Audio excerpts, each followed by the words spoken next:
Hello, English learners. Welcome back to English Pod. My name is Marco. And I'm Erica. And today we're bringing you another lesson on our sports series. We're talking about baseball today. Baseball, the American national pastime. Is it? Yes, it is. Okay. So we're going to be looking at this interesting sport that is played mainly in the Caribbean. And, well, it's actually very popular in the United States and Japan. That's right. Korea. Yep. So we're not only going to learn a bunch of baseball language, but we're also going to see how baseball has a big influence on English in general. That's right. So we're going to learn a lot of great things today. So why don't we start and listen to our dialogue? Hello, baseball fans, and welcome back to today's game. My name is Rick Fields, and of course, I am here once again with the man that seals the deal, Bob Copeland. It's a beautiful day to see two world-class teams face each other and fight for their right to be called champions. Well, the national anthem has just been sung, and the umpire has started the game. It's time to play ball. Roger Vargas is up at bat. Pitcher winds up and strike one. Very nice curveball by the pitcher. The catcher gives him the sign. He winds up, and Vargas gets a line drive. Dialogue. The players are scrambling to get the ball. Vargas gets to first base, and he's still going. The outfielder throws it to second. Vargas slides. He's safe. Great play. We have a runner on third, and up at bat is Brian Okami. There's the pitch. He hits it. It's going. That ball is gone. Home run by Okami! That puts this team ahead by 2 as we are at the bottom of the 5th inning here at Ritchie Stadium. All right. Well, a pretty exciting game there at Ritchie Stadium. Exactly. And we have some interesting players, Roger Vargas and Brian Okami. Mm-hmm. All right. So, well, we saw some great words. And, well, it's time for us to take a look at them now in language takeaway. Language takeaway. We're going to look at some common sports and baseball words here. Now, the first phrase, we'll hear this almost at any sort of international sports event, right? Exactly. And it's the national anthem. National anthem. National anthem. So this is a song, right? Exactly. It's the song that you sing about your country. And many people confuse it, right? A lot of people might say national hymn. Okay, hymn. Because in some languages, it might be like a hymn, like literally translating. Yep. But in English, it's called the national anthem. The national anthem. All right. So what about our next word? Well, we were talking about the pitcher. Pitcher. Pitcher. The pitcher. Okay, and now this is one of the players on a baseball team, and his job is to throw the ball. To throw the ball really fast. So that the guy can hit it with the bat. Okay, so that's the pitcher. Mm-hmm. Now, the interesting thing is that the baseball commentator said the pitcher winds Vocabulary up. preview. Winds up. To wind up. To wind up. Okay, well, let me paint you a picture. Okay. So imagine a clock. Uh-huh. And you're turning the clock to wind it up, to get it ready to go. To make it work. Exactly. Mm-hmm. So imagine the pitcher doing the same sort of thing, bringing his arm back behind him, getting ready to throw the ball. Okay, so that is to wind up. Mm-hmm. Good. So you can use this word not only in baseball, but for other things that require you to do this action. Right, to turn something and get it ready to have lots of power. Like some toys. Yep. Or maybe like a music box. Mm-hmm. Okay. Wind up. What about our next phrase? Well, Roger Vargas hit a line drive. Line drive. Line drive. Okay, so what is a line drive? Well, it's a term from baseball. And when you hit a line drive, you hit the ball sort of low on towards the ground, and it travels along the outside of the field. Right, so the ball basically travels along the foul line, the white line. Yep. Exactly. Very good. So that's a line drive. And so the players on the field were scrambling to get the ball. Scrambling.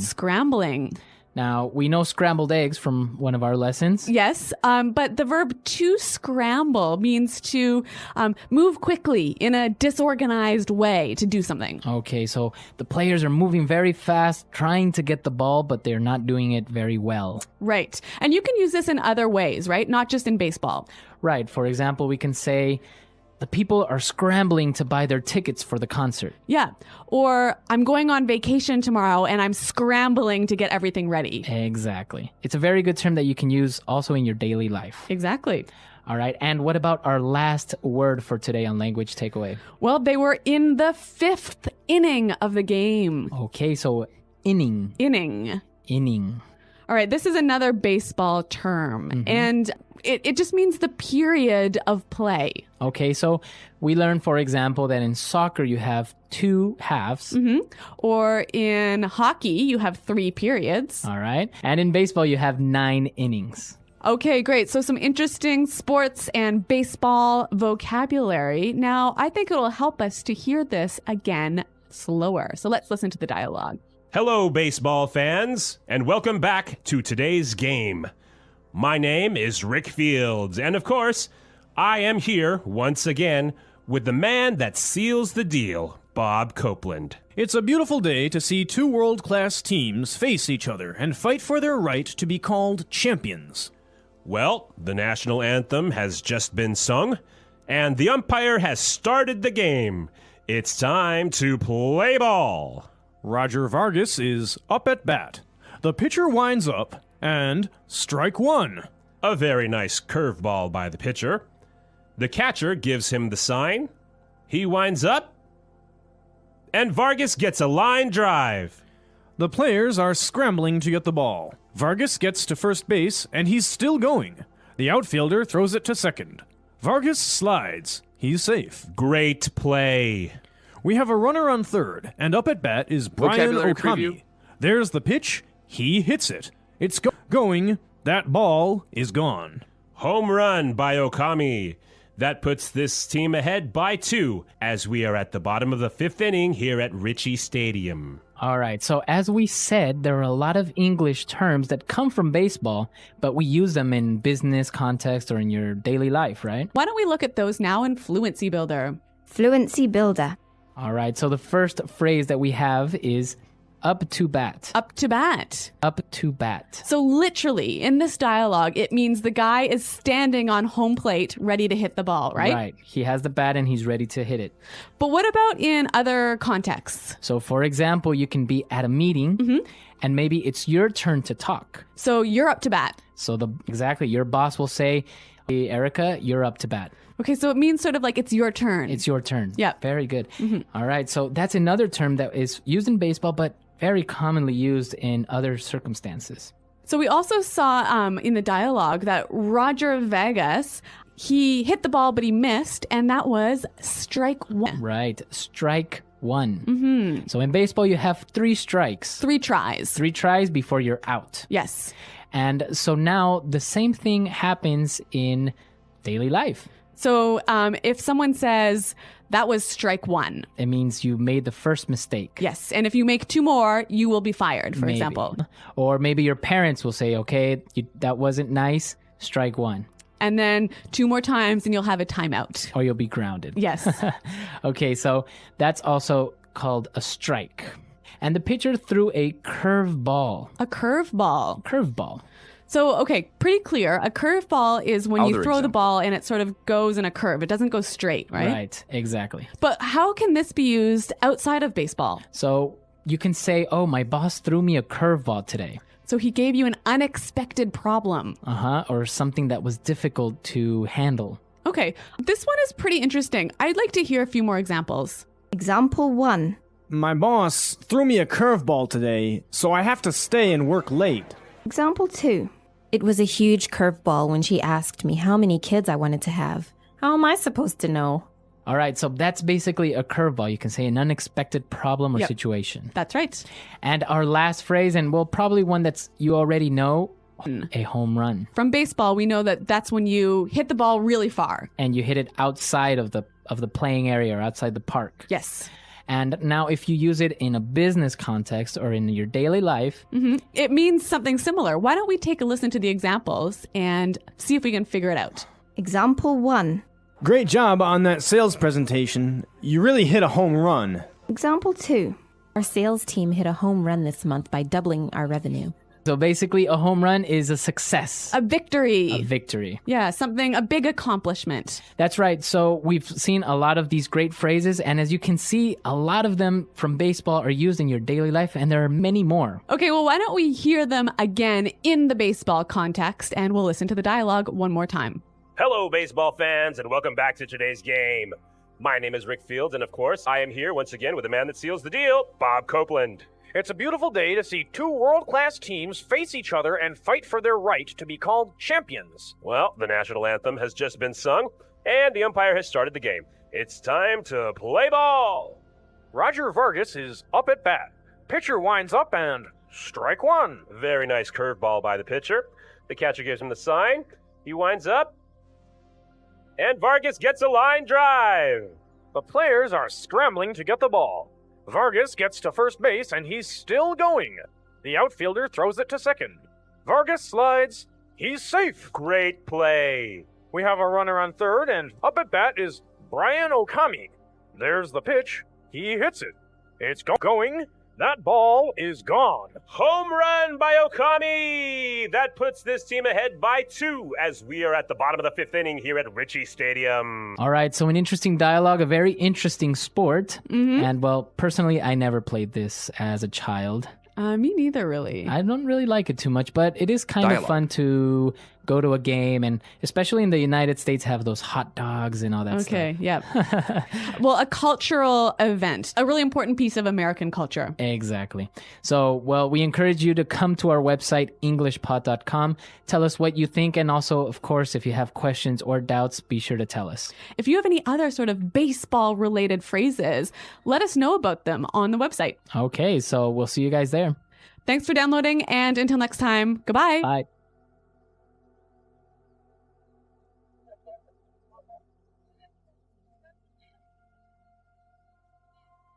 Second paragraph in the dialogue. Welcome to the deep dive.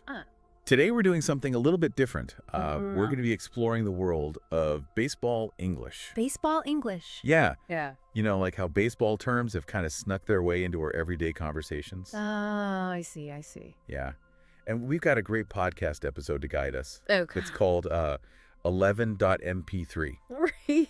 And it like breaks down some key baseball terms and how they've become like common English idioms. So even if you're not a baseball fan, you can still appreciate the language. Exactly. And, it's really fascinating to see how these terms have taken on a life of their own beyond the baseball field. It really is. Yeah. So the podcast starts off by talking about how a pitcher, winds up to throw the ball. Right. Now, I know we're not here for a pitching lesson. Oh, no. But the way they describe this winding up motion is actually really interesting. Okay. Because it's not just about baseball. Yeah. Think about how we wind up in other areas of life. Oh, I see. If you're preparing for a big presentation at work, you're not literally throwing a ball. Right. But you are, gathering your thoughts. Yep. You're doing your research. You're mentally preparing yourself. It's that same kind of buildup, that anticipation. Yeah. Before you deliver Vocabulary something. preview. Yeah. It's like you're building momentum. Totally. And focus. Yeah. Before you, unleash your ideas. It's a great visual for English learners to really grasp that concept. Okay, so we've got this idea of winding up for preparation, but then the podcast also mentions curveballs. Curveballs. Oh, yeah. And I'm guessing that's a bit trickier than just a regular straight pitch. Oh, absolutely. Yeah. A curveball in baseball, it's designed to fool the batter, right? It curves unexpectedly, making it hard to hit. I see. Yeah. So that makes sense in a baseball context. Right. But then they start using curveball in all these different situations. Yep. My boss threw me a curveball today, so I have to stay and work late. Even it was a huge curveball when she asked me how many kids I wanted to have. Wow. Right. Yeah. How are you supposed to answer that? Exactly. So it seems like a curveball isn't just about baseball anymore. No. It's about any kind of unexpected challenge or surprise that life throws at you. Right. Those moments that you just have to think on your feet. Yeah. Adapt. And adjust your plans. Totally. Yeah. Yeah. So it's a really great way to describe those moments when things don't go according to plan. Absolutely. And I think everyone can relate to that feeling. Oh, for sure. Of being thrown a curveball at some point in their life. Yeah. Okay, so we've got winding up for preparation. Yep. Curveballs for unexpected challenges. And I'm starting to see how these baseball terms can really add depth to our everyday English. Yeah. It's really interesting how they've kind of permeated the language. Yeah. Yeah. Yeah, it really is amazing how just a simple phrase from baseball can describe these universal human experiences. It's true. You know, it's Yeah. like learning a new language can help you see the world in a whole new way. For sure. So the podcast also talks about this term being up to bat. Oh, yeah. Up to bat. And in baseball, Mm-hmm. this is obviously when it's the batter's turn. Right. To face the pitcher. Yeah. Yep. But outside of the ballpark, Mm-hmm. it takes on kind of a different meaning. It does. They give this example of being in a meeting, Okay. and your boss says, Erica, you're up to bat. Right. Right. Dialogue. Which obviously doesn't mean, She needs a bat. yeah, like grab a baseball bat and Yeah. start swinging. Yeah. No. But it does mean that it's her turn to speak, Right. to share her idea. Her turn to contribute. Exactly. Yeah. It's like a much more, Yeah. dynamic way of saying like, Uh-uh. okay, what are your thoughts? Or it's your turn. Exactly. And it also kind of implies this sense of readiness, Right. Like you're prepared. You've got your ideas together. like a batter stepping up to the plate, Yeah. ready to face the pitcher. Ready for whatever comes their way. Exactly. I like that analogy. Yeah. And this idea of readiness Uh-huh. reminds me of another baseball term that the podcast mentioned. Yep. Strikes. Ah, yes. Strikes. 3 strikes. And you're out in baseball. Right. But in everyday conversation, it's often used as a warning. Yeah. Yeah. Like, that wasn't nice, strike 1. Yeah. It could be a parent talking to a child Mm-hmm. or a manager giving feedback to an employee. Yeah, like a little warning sign. Exactly. Like, hey, this behavior is not acceptable. Right. But you still have a chance to Correct it. yeah, correct it. Yeah. So it's not like a full-on, Immediate out. yeah, like game over. Yeah. But it's definitely a signal to To pay attention. yeah, and adjust your approach. Yeah. So it's really interesting to think about strikes, Mm-hmm. not just in baseball, but as this kind of like feedback system. Yeah. Yeah. It's Yeah. got a second chance. Yeah. Yeah. Okay, so we've covered winding up, curveballs, Yeah. up to bat, Mhm. and strikes. Yeah. All these like seemingly specific baseball terms Yeah. that have these like broader applications They do. and can really enrich our communication. It's not just about sounding more fluent. Right. It's also about understanding those cultural nuances Exactly. behind the phrases. It's about connecting with the language on a much deeper level. Absolutely. So out of all these idioms we've talked about so far, Yeah. which one like stands out to you the most? Honestly, I think it's just fascinating how baseball, this sport with its own rules and rituals, Yeah, has really woven its way into our language, it's true. like everyday English. Other It's example. so interesting. It really is, and it's a testament to how language evolves. Yeah. It adapts. Yeah. It borrows from all these different areas to express these universal experiences. And it just makes learning English so much more. yeah, and engaging. Yes. Yeah. Yeah. It really is amazing, how a sport can have such a big impact on our language. Totally. And, speaking of impact, the podcast host talked about how hitting a home run Right. is like the ultimate achievement in baseball. Yeah, it's that moment of pure victory, right? Yeah. Everyone's cheering, the crowd goes wild. Yeah. It's exciting. And just like the other terms we've talked about, home run has kind of gone beyond the baseball field It has. and become this metaphor for success in other parts of life. Exactly. They give some examples like, great job on that presentation. You really hit a home run, Yeah. which means you did an amazing job. Yeah, you exceeded expectation. You knocked it out of the park. Yeah, basically. And it doesn't have to be work related. Right, The right. podcast also uses this example. Our sales team hit a home run this month by doubling our revenue. Yeah, there you go. So it's like a team effort. It is a collective win. That leads to some amazing results. Big time. So home run is about going above and beyond, achieving something truly remarkable, Absolutely. whether it's in your career, Or in your personal life. yeah, any aspect of life. Yeah. Okay, so we've talked about preparing for a presentation, like a pitcher winding up, Right. facing those unexpected challenges like a curveball, Yep. taking our turn, like being up to bat, Uh-huh. receiving feedback like those strikes, Yeah. and achieving success like hitting a home run. It's incredible. It really is incredible how these baseball terms can make our English more vivid and engaging. Well, and it shows that learning a language is so much more than just memorizing vocabulary. Yeah. It's about understanding the stories, the culture, the context behind the words. Totally. And that actually reminds me of something else that the podcast mentioned. Oh, yeah. They talked about how going to a baseball game, especially in the US, is like this big cultural experience. Mhm. You've got the hot dogs and the cheering and the energy of the crowd. It's more than just a game. you know? It's like a whole event. Yeah, it's the shared experience that connects people, brings them together. Okay, but before we wrap up, Okay. there's one more term I wanted to touch on. Right. In the play-by-play. Mm-hmm. They described players like scrambling to get the ball. Oh, yeah, scrambling. And I was like, what does that even mean? Scrambling, it implies this kind of sense of urgency, you know? Okay. Maybe even a little bit of chaos. Oh. Like when those fielders are running all over the place, trying to make a play, but it's not very graceful or coordinated. I can picture it. Yeah.